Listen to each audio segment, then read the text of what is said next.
2022年8月，一位南苏丹驻联合国外交官在纽约醉酒后将邻居强奸，被警察逮捕后向纽约警方声称自己有外交豁免权，罪尔小国敢在我美帝头上撒野，这是什么隔离行为？于是纽约警方迅速将其释放，该外交官于是回到南苏丹并被暂停职务。这就是外交豁免权的一个鲜活却不光彩的案例。你强奸要坐牢，外交官强奸可以回国，这就叫豁免。那凭什么呢？今天我们就从国际法的角度给大家聊聊外交豁免。两国交战不斩来使，这是春秋时期就有的规则，在古希腊和古印度也有不杀害使者的传统，所以使者享有不被伤害的特权，可能是最古老的国际法原则之一。随着国际交往的复杂化，外交官这个概念在16世纪的欧洲得到迅速发展。那个时候的外交官都由贵族担任，他是天皇的亲戚。这些贵族是君主的化身和代表，那君主是法律的源泉，不能自己审判自己，他的化身自然也不会接受其他国家的审判，这就是外交豁免的来源。明朝的剑不能斩清朝的官，那个时候甚至只有君主国才能有大使共和国没有贵族档次不够。当时也有一种观点，就是大使馆是领土的延伸，这就是所谓的治外法权。这个最早是欧洲内部出现的，后来演化成了列强对殖民地的不平等压迫比如我们经常听到的租界。现代外交已经没这回事了，外交豁免主要是由于代表性和职务必要。所谓代表性，就是外交官是国家的代表，不给外交官体面就是不给国家体面。这哪是打我的屁股，这明明是打您的脸。职务必要指的是外交官为了完成任务需要一定的特权和豁免，比如你把人抓走了，还怎么履行职务而且会不会为了获取对方国家的机密，故意罗织罪名，把外交官抓过去审问，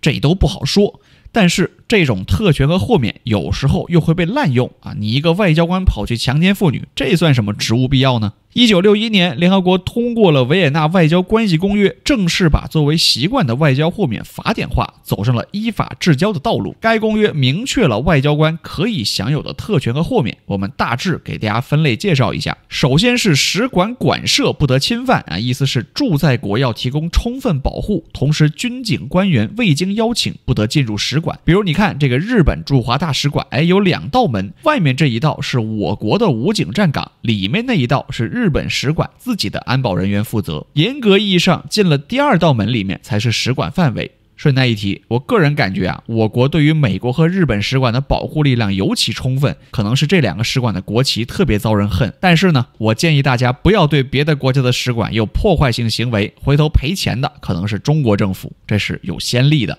使馆馆舍不受侵犯几乎是绝对的，比如如果有犯罪分子翻墙冲进去了，能不能抓？不能抓，因为如果能抓的话，会不会某国故意派一个小偷冲进别国的大使馆，然后直接跟着500个警察冲进去翻箱倒柜抓小偷？不好说。那着火了能不能继续灭火？也不行，除非经过使馆同意否则搞不好有人就故意放火。比如2020年中国驻美国休斯敦总领馆撤离的时候烧文件，当地警方就借机利用消防云梯围观，谁知道里面有没有 CIA 但是他们还是不敢实际踏入中国领事馆的范围。由于这种外交特权的存在，一些人选择躲进使馆，以避免被当地警方逮捕，这就出现了外交庇护。比如维基解密的创始人阿桑奇跑到厄瓜多尔驻英国大使馆躲了7年，美国和英国也拿他没什么办法，最后还是厄瓜多尔拒绝继续提供庇护，让英国警方把人领走了。在我国的例子呢，包括方励之事件和王立军事件。实际上外交庇护它不是一项法定特权，但各国还是倾向于遵守使馆的不受侵犯权，通过外交谈判而不是强行冲进去来解决问题。有没有例外？也有。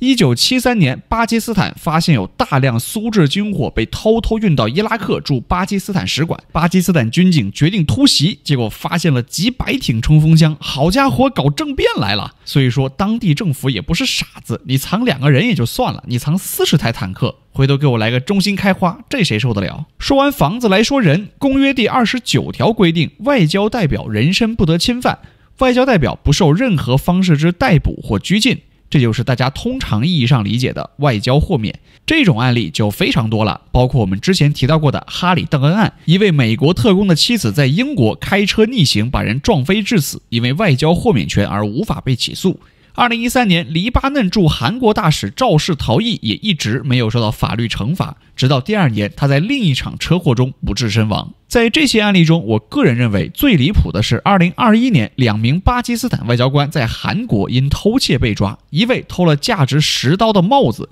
另一位偷了价值1.7刀的巧克力，还让人看，呸，恶心！无论小事还是大事，刑事犯罪的豁免是绝对的。但是如果犯罪正在进行，当地的警察也有权制止犯罪并临时拘留，但最多只能将其驱逐出境。在一些案例中，母国政府会主动放弃恶性犯罪外交官的豁免权，甚至在外交官逃回国后再抓起来引渡回去。不过，外交豁免呢也经常被滥用，最典型的就是汽车违章。2014年，纽约市警方估计来自180多个国家的外交官欠下了超过1600万美元的停车罚单，这个数字够冰岛交10年联合国会费了。那现在问题来了，如果一个外交官把美国总统捅死了，会被抓去坐牢吗？这也是很多小伙伴关心的问题。首先，这么离谱的事情，据我所知还没有发生过。其次，如果真有一个外交官掏出40米长的大刀冲向拜登，那制止正在进行的犯罪是符合国际法的。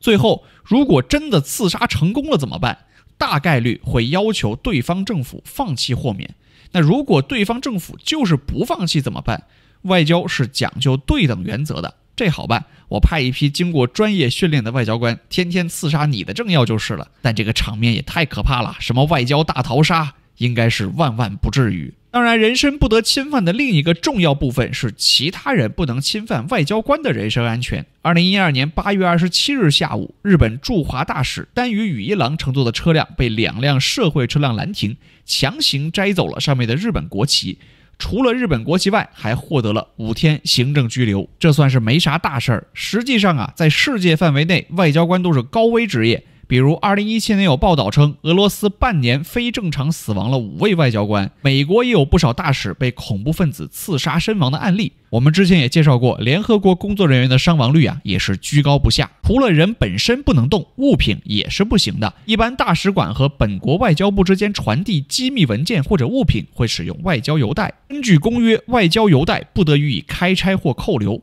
当然，1961年的时候还没有机场那种安检仪，所以我过 X 光算不算开拆呢？在国际法实践中，一般认为虽然不是物理上开拆，但这种检查本质上侵犯了外交邮袋的机密特性，也是不被允许的。但是外交邮袋实际上没有规格的限制，一张纸也是外交邮袋，一个集装箱也可以是外交邮袋。所以我能不能直接把核弹头贴个外交邮袋的条，堂堂正正带去别的国家首都呢？这我只能说，咱也不能太离谱。实践上，如果觉得某个外交邮袋太可疑，可以请求外交信使共同打开外交邮袋进行检查。如果信使拒绝，可以拒绝入境我不拆，但是你也别进来。冷战时期涌现出很多围绕外交邮袋的斗智斗勇既有咱们中国的，也有外国的，惊心动魄，非常刺激，我觉得完全可以拍成电影。当然也有一些骚操作，包括利用外交邮袋走私毒品、伪造假币和偷带象牙等等。1964年，意大利警方在罗马机场发现了一个标有外交邮袋的大木箱，